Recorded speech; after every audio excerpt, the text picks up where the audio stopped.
What's up, YouTube? This is Carrie with Side Trippin' with Carrie, my newly named or newly christened channel. I've got some other videos up on the up there on the channel, so if you guys would like to check them out, please do. Please subscribe and please leave comments. We are here in Phoenix today, and we're going to be going to Cementerio Lindo, which in English, that's a Spanish words for beautiful cemetery. And yeah, this cemetery has seen better days, believe me. And we'll get into the history of that as we kind of walk around and see what we can. Here's the gateway to Cementerio Lindo. I think I mispronounced it the first time, but we're walking in, and like I said, this place has seen better days. Here's the plaque here: Leap Development Project, City of Phoenix, December of '67. And wow, I never noticed this marker before. And man, that's an interesting burial, because if you look on Find a Grave, it says that this cemetery's last burials were in like 1952. I'm looking for the other plaque that's here. Ah, here it is. I want you guys to see this.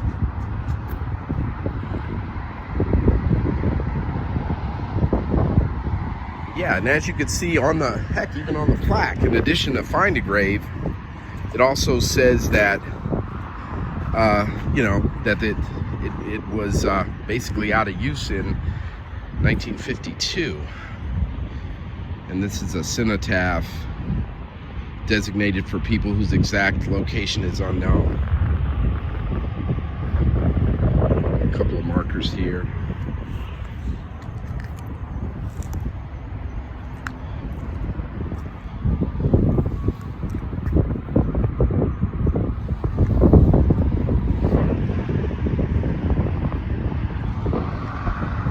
I've been out here before, and I wanted to show you guys something too. Up there, I don't know if you can see it, you can probably see the tops of vehicles kind of whizzing by. That's Interstate 17, which runs from basically Phoenix to Flagstaff. I think it ends at Interstate 40 up in Flagstaff.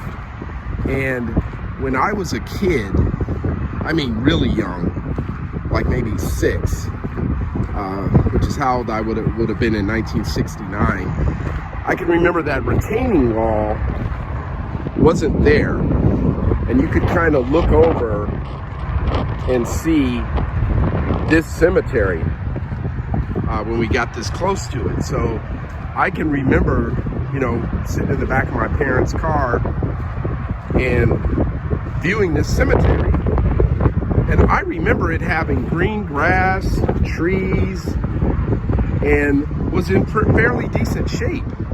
And this is like the late 60s. But as you can see, I'm just gonna kind of pan around.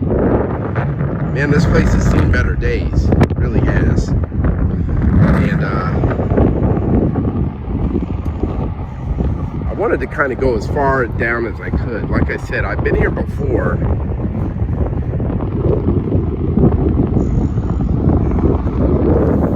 But here's someone with some flowers. I believe that had to be Mr. Moisa's. That had to be his birthday, not his when he passed.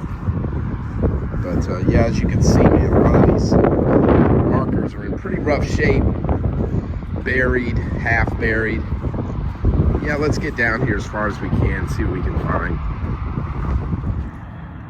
Here's an interesting marker toward the back of the cemetery. Ignacio Lorenzana. Let's see, April 25th, 1925. 22 years, 11 months. Let's see, your parents and brothers, and I think that's rest in peace in Spanish, the Dedican este recuerdo, I think. So there are quite a few. There are a ton. Again, if you get on Find a Grave and look up this particular cemetery and just look at the death certificates and the dates of born dates and death dates, man, oh man, there are literally just, I would almost say it seems like there's more babies and children's graves here than, you know, grown folks. And again, man, there's a lot of unmarked stuff here.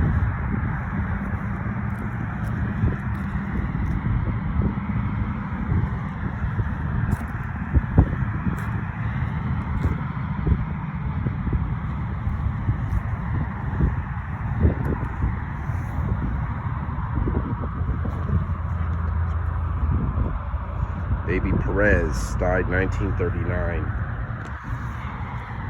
There are a few, in looking on Find a Grave, there are some interesting stories on a couple of people. Hopefully I can find the resting place of Mr. Abram, Homer Abram Jr., I believe he was. Anyway, this fellow, man, look at this.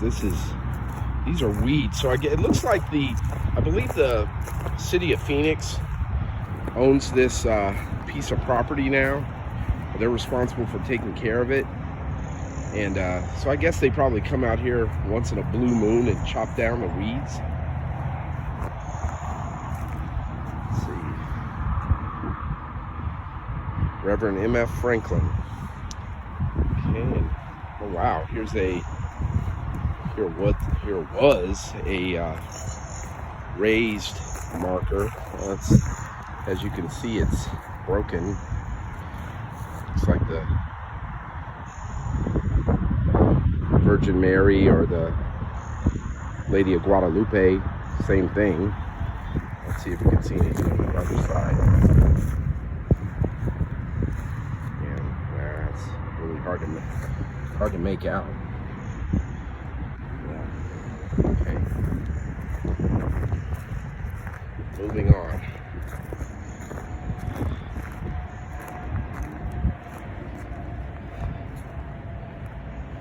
You know, a lot of folks too would make these kind of homemade, let's see, homemade markers. Trinidad Valderas, 1901 to 1950, in memory, I think it's in memory from your wife and children. Let's see, this one, Mr. Balderas. Yeah, you could definitely tell this is kind of a homemade one. So we are really toward the back of the cemetery. And before we go to that one with the flowers, let's look at this one.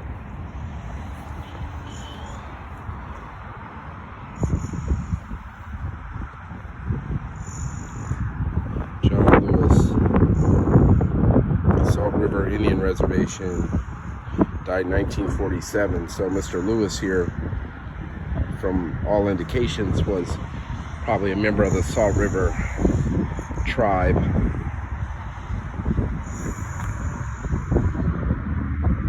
This marker here's seen better days.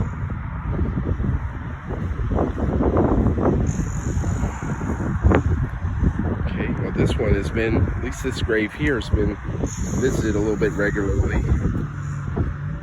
Rita Pacheco, loving mother and grandmother, died in 1946, born in 1900. So, died relatively young. Okay, let's head over here.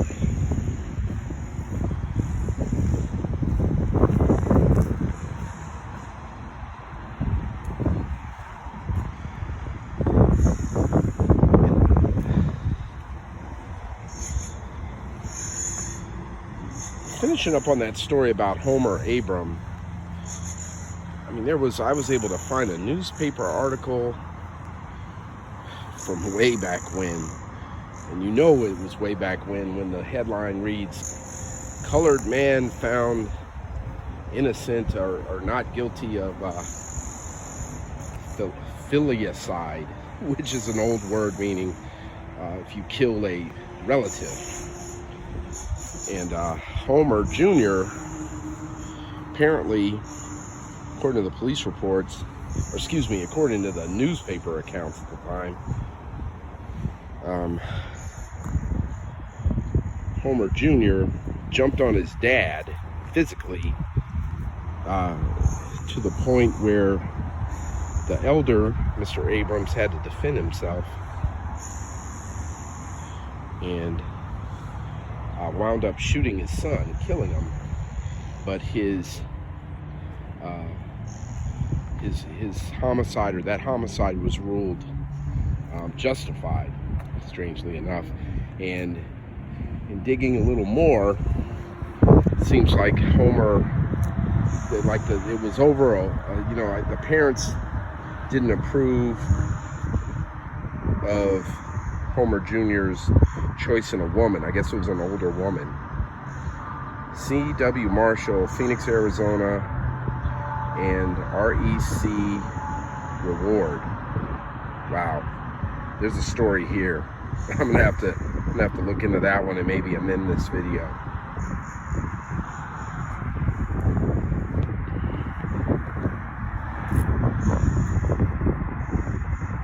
I'm hoping I can find Homer's grave. That would top things off. Here's somebody left a couple of teddy bears a while back. A baby girl. Broad Rex. 10 days, 1951. You know, some of the, again, this was, as you could see from that plaque at the beginning, this was kind of the potter's field for Maricopa County. Maricopa County is the largest or most populous county in Arizona, and Potter's Field. So essentially, this is where people that didn't have any money, family didn't have enough money to bury them, in a I guess church cemetery or somewhere else. This is where they would wind up, and that probably explains why there's a ton of more unmarked graves than marked. And I think if you had a little bit of money, you could cobble together, or if you could cobble together some money, you could get a better headstone for your loved one. And I'm not sure if even back then, if you had enough money, you could arrange a private funeral here. I suppose you could. It looks like the one lady that we saw toward the beginning of the video, who died in 1967, that must have been what she did. So there's some other graves up here a little bit further, but I wanted to show you this one. This looks like there's remains of a grave marker behind it, and you can tell this is new. It's got relatively new flowers too. Ricardo Fernandez Sr., 1897 to 1940, pray for us. So his family probably did some genealogical work, found out he was here, and maybe their family, the fortunes of the family turned out a little bit better, and they came back and found out where he was and marked his grave, better than it was when the county did it. And what I was going to get to is there are a ton of misspelled names and things of that nature. If you start digging through the Find a Grave site, under Cementerio Lindo, you'll see, man, there's a ton of misspelled names. I guess that's just par for the course back then. They were doing these things fast and in a hurry.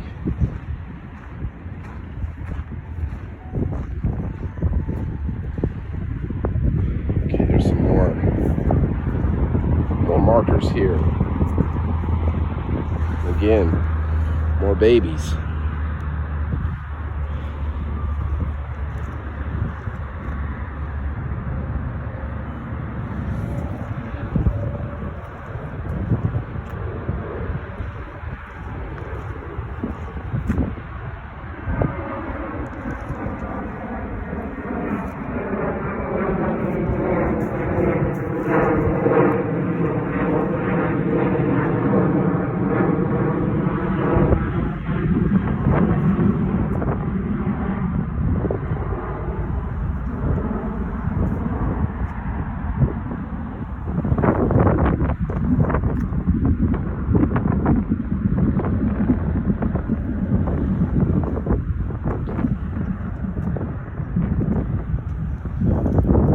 Is completely worn away.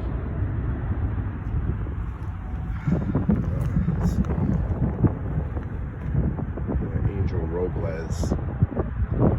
I'd almost bet money it was R-O-B-L-E-S, but just misspelled. The kid was 1 year old.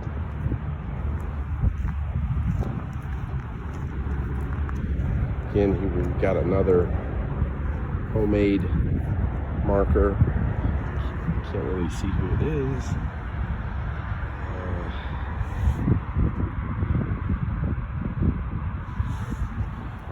1930.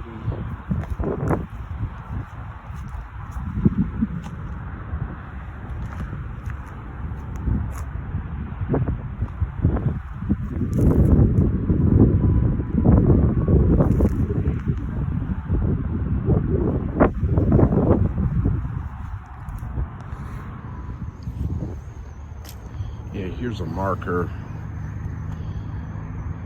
Cecilio Gutierrez, 1886 to 1932. And I don't think this is new. So I think this has been here a while, but Cecilio's relatives must have been able to afford a little bit better marker than the average ones, or the ones that the county laid down.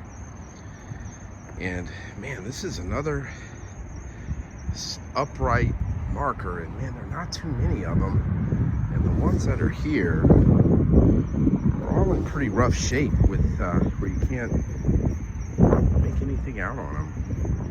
There's another one over there in the distance. I walked over and checked that out, and believe me, wasn't much to see. Here's a metal cross.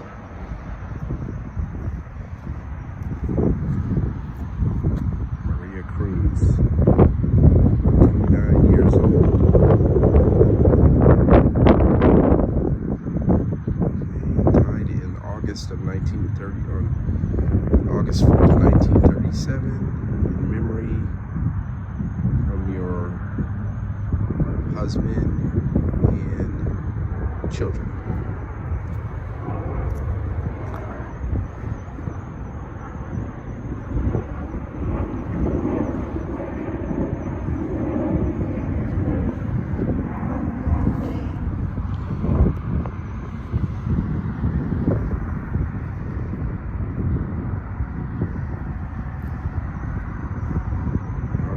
Gomez, 1901 to 1938. Looks like some people have left a few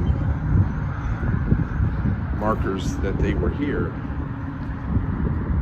Jose Maria Castellano died July 13, 1939, age 35.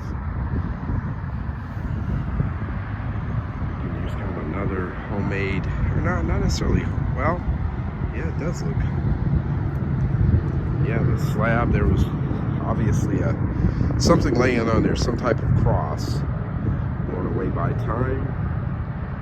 Father of W.C. Long, 1875, 1934.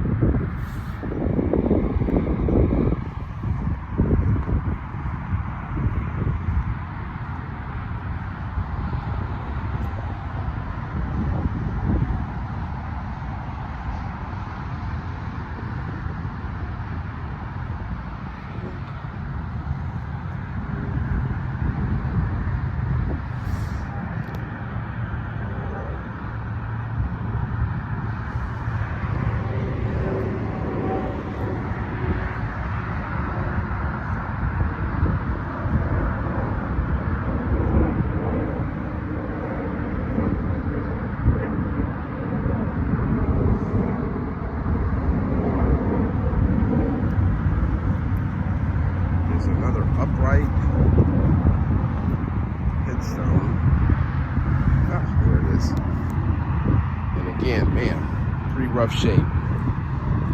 Let's see if there's anything on this side that we can make out. Nope. Right.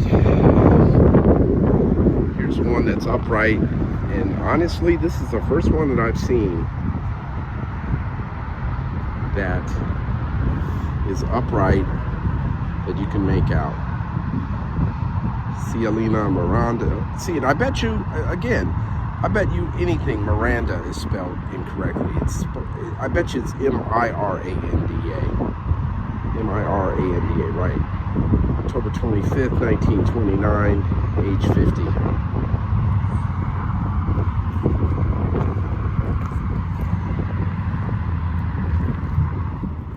Well, make it two.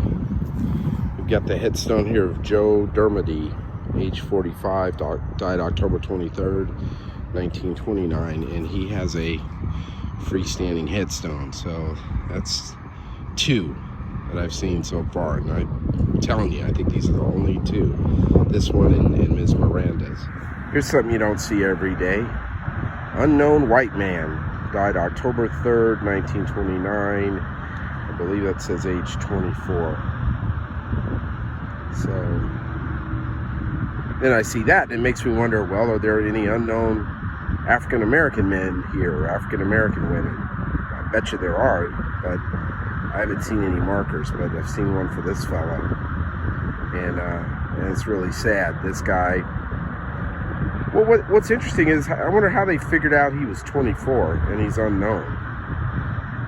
You know, I don't know. The circumstances are definitely strange on this one, but hope he rests in peace. But you know, somebody out there had to be related to him. I know it's been a long, long time, but you know, who knows? You know, he may still have descendants that he never met that are still walking the earth. Rest in peace.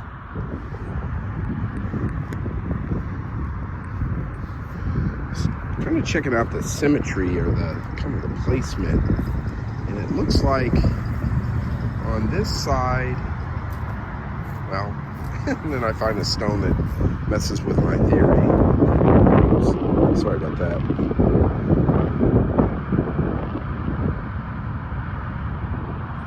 Yeah, that's a pretty elaborate marker. So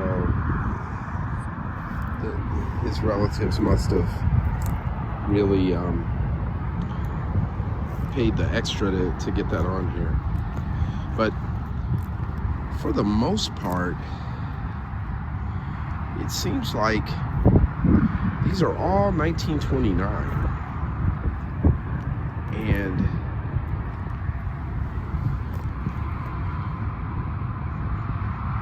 again, here's another grave of a child. And the section that I just left prior to this one, it was all 1930. And it seems like on the other side of that little road there, and it seems like they got more recent, you know, into the later 30s as you get closer to the actual gate. So there's some rhyme or reason to this. And as you can see, man, some of these are really beat up by the elements.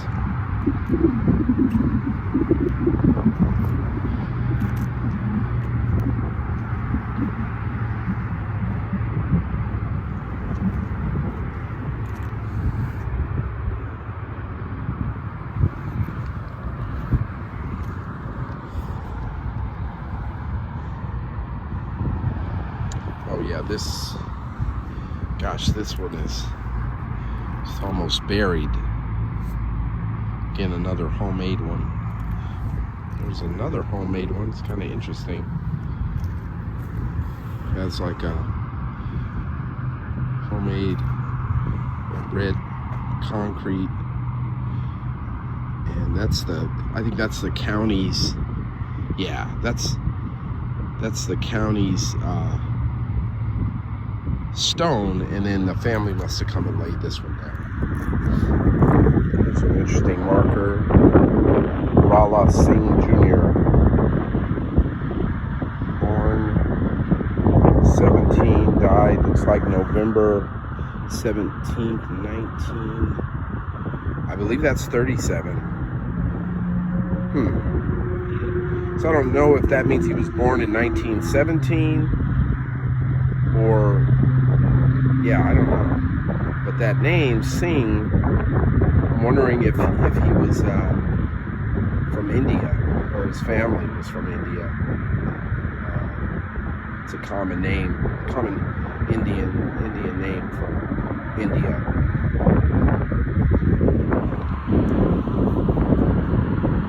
No, this isn't the one that this isn't the famous Jesse James, the old outlaw.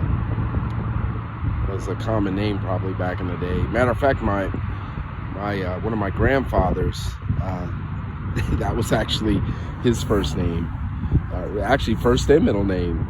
He was a Jesse James, but not the last name. Oh, and here's the stone of Homer Abrams that I was telling you about earlier, and it's actually Homer Abrams Jr. And he was the one who got into this fight with his father, and his father killed him after it was determined that Homer Abrams Jr. threatened his life and I guess was going to kill the dad, said he was going to kill him, according to the newspaper reports. I'll post a link to his to Homer here, to his Find a Grave memorial, and then you could kind of cycle through it and look at his death certificate and that newspaper article that I referenced. Yeah, it's a different times, man. Back in 1929, just, you know, like I said, the way they referred to African American folks, but, you know, like I said, different times, and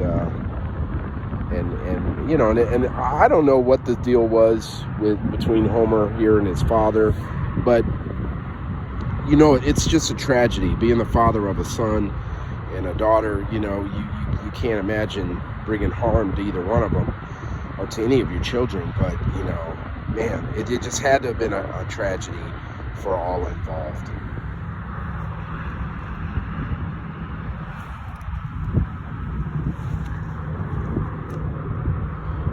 Right. Let's see, El Nino. It's the little boy. Falacarpio Briseño. Born enero.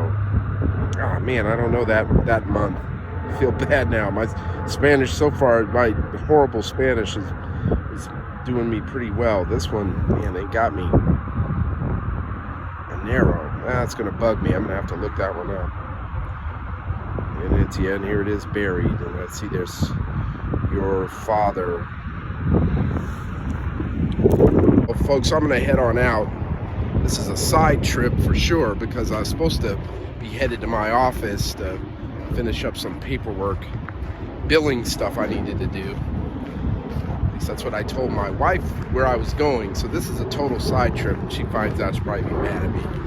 So anyway, I hope you enjoyed this. This was my first kind of Lamont at Large style cemetery video, and hope to do some more of these. And I hope you enjoyed it. If you did, let me know. If you didn't, let me know. If you have helpful hints, comments, criticisms, whatever, just please leave them. Please subscribe, and we'll see you on the next one, the next side trip with Carrie, so we'll be side tripping again soon. Bye-bye.